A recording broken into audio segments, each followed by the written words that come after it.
itong mundo. Arestado ang apat na hinihinalang drug personalities matapos maaktuhan sa isinagawang joint bypass operation sa Zone 13, Santa Cruz, Taguluan, Misamis Oriental bago maghating gabi ng Mayo 28, 2026.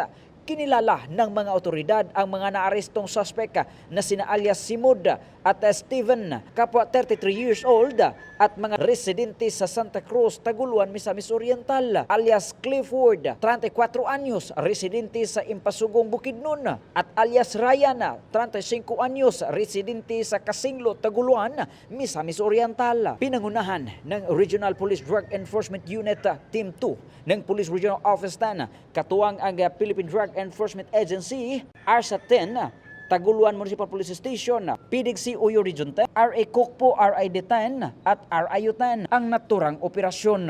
Nakumpiska mula sa mga suspect ang 2 sachet ng hinihinalang shabu na may kabuang timbang na humigit kumulag 150 gramos at tinatayang standard drug price na umabot sa 1,020,000 pesos.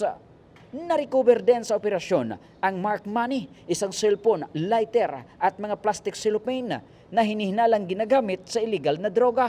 Kasalukuyang nasa kustodiya na ng Maharlika Custodial Facility ang mga naarestong personalidad habang isinesailalim sa examination ang mga nakumpiskang illegal na droga sa RFU Region 10. Inihahanda na rin ang pagsasampa ng kasong paglabag sa RA 9165 laban sa mga naturang suspect. Mula dito sa Campo Alagar, ako po ang inyong Police News Network correspondent mula sa Regional Public Information Office ng Police Regional Office 10, Corporal Joel Lazaro Subsuban, alagad ng batas, tagataguyod ng Balitang Pulis.